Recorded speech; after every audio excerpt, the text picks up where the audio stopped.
വിവാഹം രേഷ്മ എന്നറിയപ്പെടുന്ന രേഷ്മ ചന്ദ്രശേഖരൻ ആരായിരുന്നു? കാലടി സംസ്കൃത സർവകലാശാലയിലെ ഗവേഷണ വിദ്യാർത്ഥിനിയായിരുന്നു രേഷ്മ. പഠനത്തിനിടെ അവധിയെടുത്ത് ക്യാമ്പസ് വിട്ടു. അതിനുശേഷം അവർ പഠിക്കാൻ വന്നതേയില്ല. ഈ ഗവേഷക തൽപരയാണ് നിരവധി പേരെ പിന്നീട് വിവാഹ തട്ടിപ്പിന് ഇരയാക്കിയത്. ഇവരൊരു മാർക്സിസ്റ്റ് അനുയായി കൂടിയാണ്.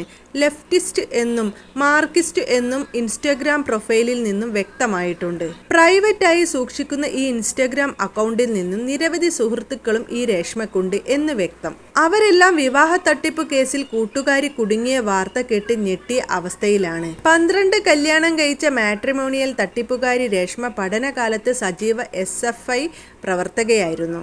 ആര്യനാട് പഞ്ചായത്ത് അംഗമായ യുവാവിനെ വിവാഹം ചെയ്യാൻ ശ്രമിക്കുന്നതിനിടെയാണ് രേഷ്മ പിടിയിലായത്. പ്രതിസുതവരനായ പഞ്ചായത്ത് അംഗവും സുഹൃത്തായ മറ്റൊരു വാർഡ് അംഗവും ഭാര്യയും ചേർന്നാണ് രേഷ്മയുടെ വിവാഹ തട്ടിപ്പ് പുറത്തു കൊണ്ടുവന്നത്. രേഷ്മയെ വിവാഹത്തലേന്ന് താമസിപ്പിച്ചത് ചേട്ടന്റെ വീട്ടിലായിരുന്നു. ചേട്ടന്റെ ഭാര്യയുടെ സംശയമാണ് തട്ടിപ്പ് കണ്ടെത്താൻ സഹായകമായത്. ഇതിനുശേഷം മറ്റൊരു വാർഡ് അംഗത്തിന്റെ വീട്ടിലും എത്തി. അവിടെയുണ്ടായിരുന്ന സ്ത്രീക്കും സംശയം തോന്നി. അങ്ങനെയാണ് പിടിക്കപ്പെട്ടത്. വിവാഹത്തിനായി ഒരുക്കിയ ആതിര ഓഡിറ്റോറിയത്തിലേക്ക് പോകാൻ നിന്ന രേഷ്മയെ ആര്യനാട് പോലീസ് നാടകീയമായി അറസ്റ്റ് ചെയ്യുകയായിരുന്നു. 45 ദിവസം മുൻപ് വിവാഹം കഴിച്ചതിന്റെ രേഖകൾ ബാഗിൽ നിന്നും കണ്ടെടുത്തതിനെ തുടർന്നാണ് കബളിപ്പിച്ചതായി പഞ്ചായത്ത് അംഗവും ബന്ധുക്കളും മനസ്സിലാക്കിയത്. മറ്റു വിവാഹം കഴിച്ച രേഖകൾ പ്രതിസുത വരൻ ബാഗിൽ നിന്നും കണ്ടെത്തുകയായിരുന്നു. ചേട്ടന്റെ ഭാര്യയുടെയും പഞ്ചായത്ത് അംഗത്തിലെ മറ്റൊരാളുടെ ഭാര്യയുടെയും സംശയത്തിന്റെ മേലാണ് പ്രതിസുത വരൻ ബാഗ് പരിശോധിക്കുന്നത്. അപ്പോഴാണ് ഞെട്ടിപ്പിക്കുന്ന മറ്റു വിവാഹ സർട്ടിഫിക്കറ്റുകൾ കിട്ടുന്നത്. പ്രമുഖ നേതാക്കളെ അടക്കം കല്യാണത്തിന് മെമ്പർ ക്ഷണിച്ചിരുന്നു. വിവിധ ജില്ലകളിലെ പുരുഷന്മാരാണ് രേഷ്മയുടെ തട്ടിപ്പിന് ഇരയായത്.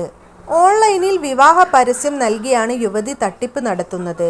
പരസ്യം കണ്ട് ബന്ധപ്പെടുന്ന പുരുഷന്മാരോട് സിനിമാ കഥകളെ പോലും വെല്ലുന്ന കഥകൾ പറഞ്ഞാണ് ഇവർ വശത്താക്കുന്നത്. തുടർന്ന് പുരുഷന്മാർ തന്നെ മുൻകൈയെടുത്ത് വിവാഹം നടത്തുകയും വിവാഹത്തിന് പിന്നാലെ കയ്യിൽ കിട്ടുന്നതും കൊണ്ട് സ്ഥലം വിടുകയുമായിരുന്നു രേഷ്മയുടെ രീതി. ആര്യനാട് വെള്ളിയാഴ്ചയാണ് വിവാഹം നടത്താൻ നിശ്ചയിച്ചിരുന്നത്. 5-ാം തീയതി രേഷ്മയെ യുവാവ് കൂട്ടിക്കൊണ്ടുവന്ന് ഉഴമലക്കൽ ഉള്ള ഒരു വാർഡ് മെമ്പറുടെ വീട്ടിലാക്കി. യുവതിയുടെ പെരുമാറ്റത്തിലും സംസാരത്തിലുമൊക്കെ സംശയം തോന്നിയ വാർഡ് മെമ്പറുടെ ഭാര്യ പ്രതിസുത വരനെ വിളിച്ച് സംശയം അറിയിക്കുകയായിരുന്നു. തനിക്ക് ബ്യൂട്ടി പാർലറിൽ പോകണമെന്ന് രേഷ്മ പറഞ്ഞിരുന്നു. കൊണ്ടുപോകാനായി രേഷ്മയുടെ പ്രതിസുത വരനെത്തി. രേഷ്മ കുളിക്കാനായി ബാത്റൂമിൽ പോയപ്പോഴാണ് രേഷ്മയുടെ ബാഗ് പരിശോധിക്കുന്നത്. അപ്പോഴാണ് മുൻ വിവാഹങ്ങളുടെ സർട്ടിഫിക്കറ്റുകൾ കണ്ടെത്തിയത്.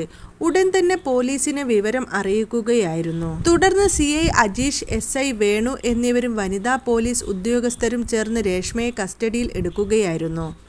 പിന്നീട് പോലീസ് നടത്തിയ ചോദ്യം ചെയ്യലിൽ രേഷ്മ തട്ടിപ്പിന്റെ പിന്നാമ്പുറവും തുറന്നു പറയുകയായിരുന്നു. താൻ നിരവധി വിവാഹങ്ങൾ കഴിച്ചതായും രേഷ്മ വെളിപ്പെടുത്തി. ഇതിലൊരു വിവാഹത്തിൽ രേഷ്മയ്ക്ക് ഒരു കുട്ടിയുമുണ്ട്. ആദ്യ വിവാഹമാണെന്ന് പറഞ്ഞാണ് രേഷ്മ വിവാഹങ്ങൾ നടത്താറുള്ളത്. വരനെ കൊണ്ട് വിവാഹത്തിന് മുൻപ് തന്നെ സ്വർണവും വസ്ത്രങ്ങളും വാങ്ങിപ്പിക്കുന്നതും യുവതിയുടെ പതിവാണ്. തുടർന്ന് ഈ പണവും വസ്ത്രങ്ങളും കല്യാണ ആവശ്യത്തിനുള്ള പണവുമൊക്കെയായി വിവാഹ പിറ്റേന്ന് തന്നെ മുങ്ങുന്നതാണ് രേഷ്മയുടെ രീതി. അമ്മയുടേത് എന്ന് കരുതുന്ന ഫോൺ നമ്പർ പരിശോധിച്ചപ്പോൾ രേഷ്മയാണ് നമ്പർ ഉപയോഗിക്കുന്നത് എന്ന് പോലീസ് കണ്ടെത്തി. ആദ്യം മാട്രിമോണി സൈറ്റിൽ രജിസ്റ്റർ ചെയ്യും. അതിൽ അന്തസ്സും ആഭിജാത്യവും പണവുമൊക്കെ ഉള്ള ആളെ സെലക്ട് ആക്കും. രേഷ്മയുടെ അമ്മയാണെന്ന് വ്യാജേന വിളിക്കും. മകളുടെ വിദ്യാഭ്യാസത്തെക്കുറിച്ചും മറ്റു കാര്യങ്ങളെക്കുറിച്ചും അമ്മയാണ് സംസാരിക്കുന്നത്. തുടർന്ന് അന്നോ അതിനടുത്ത ദിവസമോ രേഷ്മ വിളിക്കും. താനൊരു ദത്തുപുത്രിയാണെന്ന് അറിയിക്കും. വിവാഹം കഴിക്കാൻ പോകുന്ന പയ്യനോട് മണിക്കൂറുകളോളം സംസാരിക്കും. അയാൾ തൻ്റെ ട്രാക്കിലായി കഴിഞ്ഞു എന്ന് തോന്നിയാൽ അമ്മ വിവാഹത്തിന് സമ്മതിക്കുന്നില്ല എന്ന് പറയും. താൻ എന്ത് ആഗ്രഹിച്ചാലും അമ്മ അതിന് വിലക്കും. താൻ സന്തോഷത്തോടെ ജീവിക്കുന്നതൊന്നും അമ്മയ്ക്ക് ഇഷ്ടമില്ല. അമ്മയ്ക്കിഷ്ടമുള്ള ആളെ കൊണ്ട് മാത്രമേ എന്നെ വിവാഹം കഴിപ്പിക്കുകയുള്ളൂ. തനിക്ക് ഓർമ്മ വെച്ച നാൾ മുതൽക്ക് തന്നെ തൻ്റെ ഇഷ്ടങ്ങൾക്കെല്ലാം വിലങ്ങാണ് അമ്മ. അങ്ങനെ അമ്മയെക്കുറിച്ച് കുറേ കുറ്റങ്ങൾ പറഞ്ഞ് താൻ അനുഭവിച്ച കുറേ ദുരനുഭവങ്ങൾ പറഞ്ഞ് സഹതാപം പിടിച്ചു പറ്റും. പിന്നീട് അമ്മയെ ധിക്കരിച്ച് ഇറങ്ങിപ്പോരും. ഇതാണ് രേഷ്മ തുടർച്ചയായി ചെയ്തുകൊണ്ടിരുന്നത്. അമ്മ എന്ന വ്യാജേന ഇവർ തന്നെയാണ് വരന്റെ കുടുംബവുമായി സംസാരിക്കുന്നത് എന്നാണ് കണ്ടെത്തിയിരിക്കുന്നത്. ഓൺലൈൻ മാട്രിമോണി സൈറ്റുകളിൽ നിന്നാണ് രേഷ്മ ഇരകളെ കണ്ടെത്തിയിരിക്കുന്നത്. കേരള മാട്രിമോണിയിലൂടെയായിരുന്നു ആര്യനാട്ടെ ചതി നടന്നത്. ഇത്തരത്തിലാണ് പഞ്ചായത്ത് അംഗത്തെയും രേഷ്മ വലയിലാക്കിയത്. ഫോൺ നമ്പർ സംഘടിപ്പിച്ചതിനു പിന്നാലെ മെയ് 29-നാണ് അമ്മ പഞ്ചായത്ത് അംഗത്തിന്റെ ഫോണിലേക്ക് വിളിച്ചത്. പിന്നാലെ രേഷ്മയും യുവാവുമായി സംസാരം തുടങ്ങി. സംസാരം സൗഹൃദത്തിലേക്കും അടുപ്പത്തിലേക്കും വഴിമാറി. തുടർന്ന് കോട്ടയത്ത് വെച്ച് ഇരുവരും കണ്ടുമുട്ടി. ഈ കൂടിക്കാഴ്ചയാണ് രേഷ്മയുടെ കഥ പൊളിയാൻ കാരണമായത്. അമ്മ തന്നെ ദത്തെടുത്തു വളർത്തിയതാണെന്നും ഈ കല്യാണത്തിന് അമ്മക്ക് ഇഷ്ടമില്ല എന്നും രേഷ്മ യുവാവിനെ പറഞ്ഞു വിശ്വസിപ്പിച്ചിരുന്നു. ഇങ്ങനെയായിരുന്നു രേഷ്മ ഓരോരുത്തരെയും കബളിപ്പിച്ചിരുന്നത്.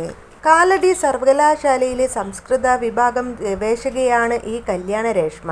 2018-ലാണ് പഠനത്തിന് എത്തിയത്. കാലടിയിൽ തന്നെയാണ് MA പഠിച്ചതും. ഇപ്പോൾ ഡീഡ് രജിസ്ട്രേഷൻ ചെയ്തിരിക്കുകയാണ് അവർ. വിവരവും വിദ്യാഭ്യാസവുമുള്ള ഈ സ്ത്രീ എന്തിനാണ് ഇങ്ങനെയൊരു പാത സ്വീകരിച്ചത് എന്ന ചോദ്യം ഉയരുന്നുണ്ട്.